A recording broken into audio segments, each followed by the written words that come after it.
Breaking news KCR తో మరోసారి హరీష్ రావు భేటీ అయ్యారు. ఎర్రవల్లి ఫామ్ హౌస్ లో ఇద్దరు సమావేశమయ్యారు. కాళేశ్వరం కమిషన్ నోటీసులపైనే చర్చిస్తున్నట్లుగా సమాచారం. 2 రోజుల క్రితం కూడా హరీష్ రావు ఫామ్ హౌస్ కు వచ్చారు.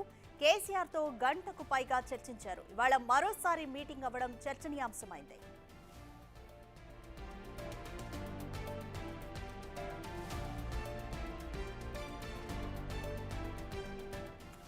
మోర్ డీటెయిల్స్ మా ప్రతినిధి దుర్గారెడ్డి అందిస్తారు. దుర్గారెడ్డి, కాళేశ్వరం కమిషన్ నోటీసులు ఇచ్చిన నేపథ్యంలో కేసీఆర్ తో హరీష్ రావు భేటీ అవ్వడం ఇది రెండవసారి. అసలు కేసీఆర్ నోటీసులు ఇచ్చిన నేపథ్యంలో విచారణకు వస్తారా రారా అన్న ఒక ఉత్కంఠ కూడా నెలకొంది.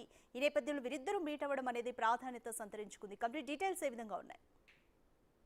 రాధిక, కాళేశ్వరం 2016లో మొదలుపెట్టి 2020 వరకు పూర్తి చేసి ఆ తర్వాత కూడా ఆ నీటిని విడుదల చేయడం జరిగింది. అంటే ఆ తర్వాత అక్కడ మేడిగడ్డ, తర్వాత పందిళ్ళ కాళేశ్వరం ప్రాజెక్ట్ కుంగిపోవడం, ఆ తర్వాత పిల్లలు పగులు రావడము, వీటన్నిటిపై ఒక రాష్ట్రం అంటే తర్వాత 2023 ఎలక్షన్స్ అనంతరం కాంగ్రెస్ ప్రభుత్వం అధికారంలోకి వచ్చిన తర్వాత ఒక కమిషన్ ఏర్పాటు చేసింది 2024 మేలో.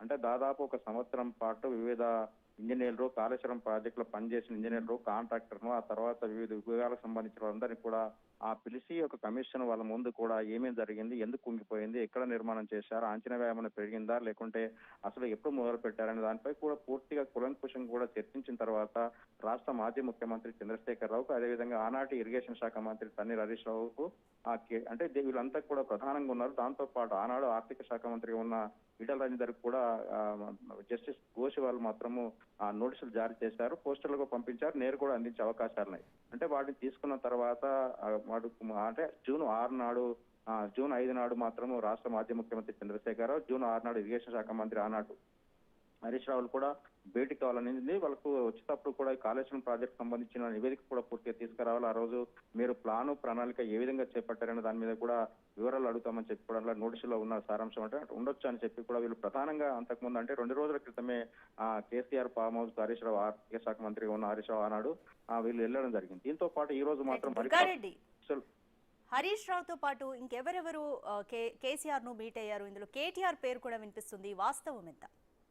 అయితే కేటీఆర్ కూడా మరి కాసేపట్లో సిరిసిల్ల ఎమ్మెల్యే, ఆనాడు మంత్రిగా ఉన్న మున్సిపల్ శాఖ మంత్రిగా ఉన్న కేటీఆర్ ను కూడా నోటీసులు ఇచ్చే అవకాశాలు ఉన్నాయి. అతనికి కూడా ఈ రోజు మాత్రం ఇక్కడికి కేసీఆర్ ఫామ్ హౌస్ కు మరి కాసేపట్లో రానున్నట్లు కొంత సమాచారం అయితే వచ్చిన తర్వాత కూడా ఏ విధంగా ఒకళ్ళు నోటీసులు అందుకున్న తర్వాత అందులో ఉన్న సారాంశాన్ని బట్టి ముందుకు ఏ విధంగా వెళ్ళాలి, ఒకవేళ లీగల్ గా వెళ్ళాలా లేకుంటే ముందు అటెండ్ అయిన తర్వాత లీగల్ నోటీసులు తీసుకున్న తర్వాత ఏం చేయాలి, ఒక ప్రణాళిక ముందుకు వెళ్ళాలి అని చెప్పి కూడా వీళ్ళంతా ముందుగా సమావేశం అవుతున్నట్లుగా మనకు కొంత సమాచారం వస్తుంది. నిజంగానే ఆనాడు కూడా ఇరిగేషన్ శాఖలో పనిచేసిన వాళ్ళు, ఆ తర్వాత అక్కడ ఉన్న ఇరిగేషన్ ఎక్కడైతే కాళేశ్వరం ప్రాజెక్ట్ నుంచి సిద్దిపేటకు వచ్చిన తర్వాత రంగనాయక సాగర్ నుంచి మల్లన్న సాగర్, కొండపోచమ్మ ఇలాంటి సాగర్ కు వెళ్ళేటప్పుడు ఎమ్మెల్యేలు కూడా అందులో ఎక్కడెక్కడ భూసేకరణ చేశారు, నిజంగా లోపాలు ఏమైనా జరిగాయా, లోపాలు జరిగితే వాటికి సారాంశం ఏ విధంగా ఉండబోతుంది, దాని మీద చర్చించి ముందుకెళ్ళాలి, ఒక నిర్ణయం ప్రకారం వెళ్తే బాగుంటుందని చెప్పి కూడా వీళ్ళకు సలహా సూచనలు ఇస్తున్నట్లు కొంత సమాచారం అయితే వస్తుంది. నేను మొన్న 2 రోజుల క్రితము హరీష్ రావుతో పాటు ఈ రోజు కేటీఆర్ కూడా భేటీ కాబోతున్నారు. అంటే భేటీ అనంతరం సలహాలు సూచనలు ఇచ్చిన తర్వాత దిశ నిర్దేశం చేసి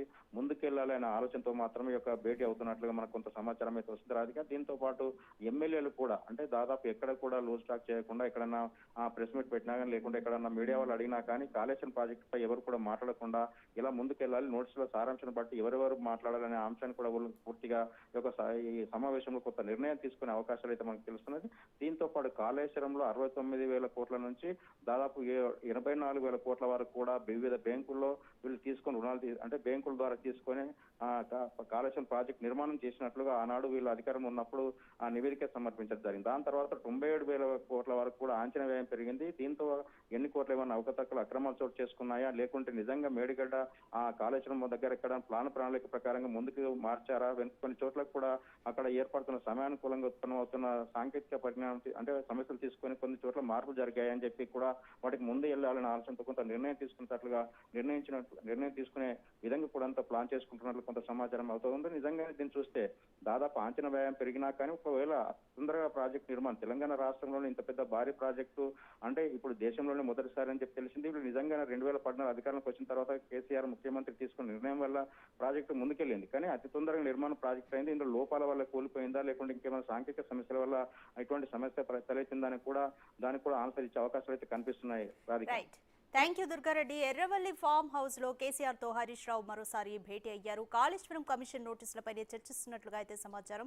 2 రోజుల క్రితం కూడా వీరు మళ్ళీ మీట్ అయ్యారు. అయితే కేసీఆర్ తో గంటకు పైగా చర్చించారు. అప్పుడు ఇవాళ కూడా మరోసారి మీటింగ్ అవ్వడం చర్చనీయాంశం.